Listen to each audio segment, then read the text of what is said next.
Hello स्टार्टअपीडियंस, I hope कि आप लोग सब सेफ एंड हेल्दी होंगे। मैं आपका अपने चैनल पे स्वागत करता हूं। आज की वीडियो में हम बात करेंगे एक फेल्ड स्टार्टअप के बारे में और उससे सीखेंगे कि इसमें ऐसी कौन सी गलती है जो आपको अपनी एंटरप्रेन्योर जर्नी में नहीं करनी है, जिससे कि आपकी कंपनी डूबने से बच सकती है।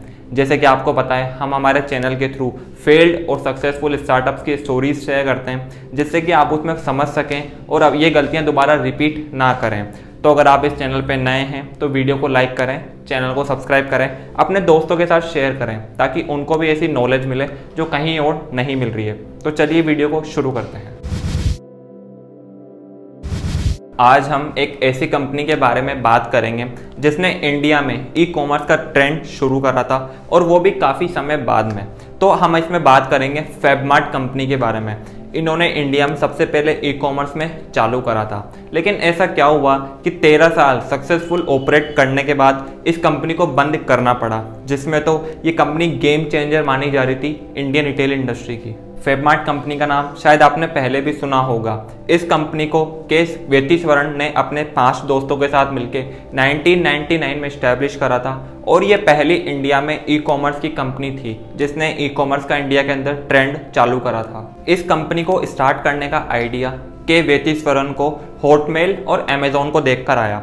उनके मन में ऐसे सवाल उठने लगे कि अगर कोई यूएसए की कंपनी वहाँ से घर बैठे लोगों को प्रोडक्ट प्रोवाइड करवा सकती है, तो अपन इंडिया में ऐसा क्यों नहीं कर सकते। इनफैक्ट अगर देखा जाए तो इंडिया में उस टाइम किसी ने ऐसा चालू भी नहीं करा था, तो ये तो बहुत सही तरीका है। ये सारे सवाल इनके मन में उठने लगे थे। ये 1998 की बात है।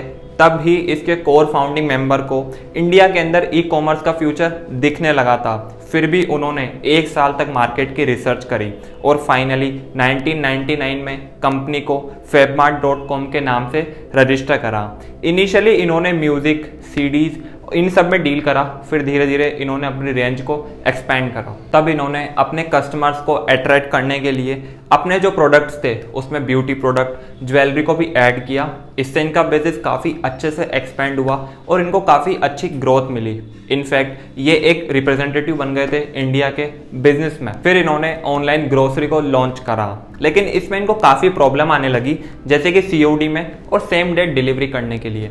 इन प्रॉब्लम्स को देखते हुए कंपनी के फाउंडर्स ने डिसाइड करा कि अब वो एक ऑफलाइन आउटलेट भी लॉन्च करेंगे, जिसका नाम इन्होंने फैब मॉल रखा। और जो आज के दिन में देखा जाए तो आदित्य बिरला ग्रुप के अंदर मोरमार्ट के नाम से ऑपरेट कर रहा है। फिर इन्होंने US की एक ऑनलाइन ब्रांड को एक्वायर किया और इन्होंने अपने fabmart.com को नाम को चेंज करके indiaplaza.com रख दिया। और ठीक उसी टाइम एंट्री हुई अभी के मार्केट जाइंट स्नैपडील और फ्लिपकार्ट की। लेकिन ऐसा नहीं था, उनका कंपटीशन फ्लिपकार्ट और स्नैपडील से नहीं था। उनका मेन कंपटीशन था ऑफलाइन रिटेलर्स से, जिसकी वजह से इनको अपने प्रोडक्ट की रेंज बढ़ानी पड़ी ताकि जो चीज़ ऑफलाइन मिल रही है वो अब इनको ऑनलाइन भी मिल सके। अगर इनकी 2011 की बिजनेस रिपोर्ट की बात करी जाए तो इनका जो ग्रॉस मर्चेंडाइज वैल्यू था वो था 14 करोड़ और इनका रेवेन्यू था 38 करोड़। लेकिन अगर 2012 की ही बात करी जाए तो इनके रेवेन्यू में 35% तक डिक्लाइन आ गया और कंपनी 9.5 करोड़ तक लॉस ले चुकी थी। ये वो टाइम आया जब ये कंपनी पूरी लॉस में जाने लगी और सब कुछ बदलने लगा। अब इनको अच्छा खासा लॉस हुआ था तो इनको फंडिंग मिलना बंद हो गई और पैसा ना होने की वजह से इनकी हालत काफ़ी खराब होने लगी। लेकिन अचानक से इनको $5 मिलियन की फंडिंग मिल गई कलाकारी कैपिटल से। लेकिन वो तो $5 मिलियन थे, थोड़े टाइम बाद खत्म होने लगे और वापस ये परेशानी में आ गए। अब वो जो उनको कलाकारी कैपिटल से फंडिंग मिली थी, उससे पहले सिर्फ इनके पास 30 एम्प्लॉइज़ थे। लेकिन जैसे ही फंडिंग मिली इन्होंने 30 एम्प्लॉइज़ से डायरेक्ट 130 एम्प्लॉइज़ कर दिए, और इसके साथ इन्होंने वेबसाइट को भी अपग्रेड करा, कुछ मार्केटिंग स्ट्रेटेजीज लगाई। मतलब इन्होंने सारा फंडिंग का पैसा उसमें इन्वेस्ट कर दिया। उन्होंने देखा कि पिछले टाइम से रेवेन्यू काफ़ी कम हो गया और प्रॉफिट भी इनको लॉस होने लगा। अब इन्होंने देखा कि यार प्रॉफिट भी नहीं हो रहा, रेवेन्यू भी कम हो रहा है, मतलब इनको मार्केट से वापस फंडिंग लेनी पड़ेगी।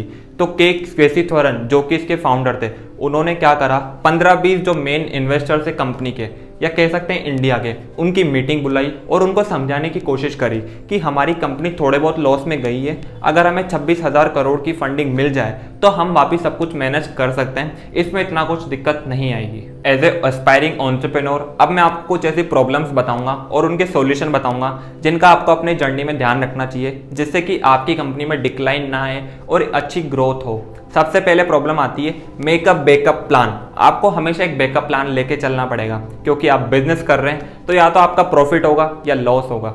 आप अपने आप को कभी भी सिर्फ प्लान ए के बेसिस पे नहीं रख सकते, आपको हमेशा प्लान बी और प्लान सी को रखना पड़ेगा, जिसकी वजह से आप अपने सेफर साइड पे रहें, क्योंकि या तो लॉस होगा या प्रॉफिट होगा। अगर लॉस हुआ तो आप प्लान बी और प्लान सी पे स्विच कर सकते हैं। आपके पास कितनी फंडिंग बची है उसको अच्छे से स्टडी करें और देखें कि उस फंडिंग की हेल्प से आपका बिजनेस कितने टाइम तक ऑपरेट कर पाएगा। अगर आपको लगता है कि कैश कम हो गया है, आपका बिजनेस ज़्यादा टाइम तक सर्वाइव नहीं कर पाएगा, तो आप एक अच्छा स्टेप लें और अपनी कंपनी को डिग्निफाइड मैनर में बंद करें। ऐसा नहीं कि आपने वो भी कंपनी को उसमें लगा दिया और आपके पास कुछ भी नहीं बचा, जैसा कि के वेसीश्वरन ने करा था। अब जो फेबमार्ट को फंडिंग मिली थी कलाकारी कैपिटल से, उन्होंने इसको कंपनी में ही लगा दिया, जबकि इनको डूबती हुई कंपनी को बचाने के लिए उस पैसे को कहीं और लगाना चाहिए था, जिससे कि इनकी थोड़ी बहुत इज्जत रह जाए और एक अच्छा खासा क्लोज हो सके। नेक्स्ट पॉइंट आता है too much emphasis on investors. आपको इन्वेस्टर सिर्फ फंडिंग देंगे या फिर ग्रोथ करवाएंगे। ऐसा नहीं है कि आप उनसे पूछेंगे कि भाई हम हमारी कंपनी के लिए क्या करें, ना कि वो कोई एंटरप्रेन्योर्स है, वो सिर्फ इन्वेस्टर्स है, वो आपको पैसा देंगे। तो आपको उनको सिर्फ एज ए इन्वेस्टर देखना चाहिए, उनसे पैसे लेने चाहिए और जो पैसा आ रहा है उसको अच्छे से ऑर्गेनाइज करके सही तरीके से इन्वेस्ट करना चाहिए, जैसे कि आपकी फंडिंग खत्म ना हो और पैसा सही जगह लगे। तो यार कंपनी की ग्रोथ ही होगी, लेकिन अगर उसको पैसे को गलत जगह लगा दिया तो पैसा भी खत्म हो गया, अब कंपनी की ग्रोथ भी नहीं हुई, तो वो किसी काम का नहीं रहा। कलाकारी कैपिटल्स में भी यही हुआ था। वो वैसे देखा जाए तो कंपनी बच सकती थी क्योंकि उनके एक्सपेंसेस ही कम थे, लेकिन उन्होंने एम्प्लॉयज ज़्यादा हायर कर लिए, फिर वो सारी चीज़ें खराब होती चली गई। वो कहते हैं ना कि एक बोट को तो कुछ हद तक बचाया जा सकता है, लेकिन टाइटैनिक शिप को कैसे बचाओगे। अगला पॉइंट है adapt to the changing market dynamics. आज के टाइम पे कंपटीशन काफ़ी ज़्यादा है, एस टेक्नोलॉजी भी काफ़ी अच्छे से चेंज हो रही है। तो आप जिस आइडिया पे काम कर रहे हैं या किसी प्रॉब्लम को सॉल्व कर रहे हैं, तो सबसे पहले आप अपने आइडिया को देखें कि उसका स्कोप कितना है। उसके बाद आप मार्केट डायनेमिक्स को अच्छे से स्टडी करें और समझें कि इसका फ्यूचर स्कोप कितना है, इसमें आपको फंडिंग मिल सकती है।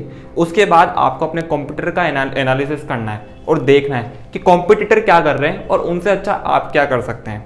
वेसीश्वरन की बात करी जाए तो उनको अगर COD अवेलेबल करवा देते वो, तो उनकी काफ़ी अच्छी ग्रोथ होती, लेकिन उनको डर लग रहा था कि अगर COD अवेलेबल करवा दी तो कंपनी लॉस में चल जाएगी। यही एक मेन रीज़न रहा जिसकी वजह से कंपनी फेल हुई। आई होप कि आप समझे होंगे कि हमेशा कंपनी के डायरेक्टर्स या उसके अंदर वाले इंसान की गलती नहीं होती, कभी कभी एक्सटर्नल फैक्टर्स भी रिलेट करते हैं, उनका भी कुछ रोल होता है जिसकी वजह से कंपनी शट डाउन हो जाती है। आई होप आपको ये वीडियो अच्छा लगा होगा। अच्छा लगा तो लाइक करें, अपने दोस्तों के साथ शेयर करें और दोनों लोग इसको सब्सक्राइब करें। आने वाले वीडियोस में हम ऐसे ही टॉपिक्स के बारे में बात करेंगे, और अगर आप चाहते हैं कि हम कुछ किसी पर्टिकुलर टॉपिक पे वीडियो बनाएं तो वो आप डिस्क्रिप्शन बॉक्स में कमेंट में लिख सकते हैं, हम उस पर आने वाले टाइम में वीडियो बना देंगे। मिलते हैं अगले वीडियो में, तब तक के लिए see you, have a good day.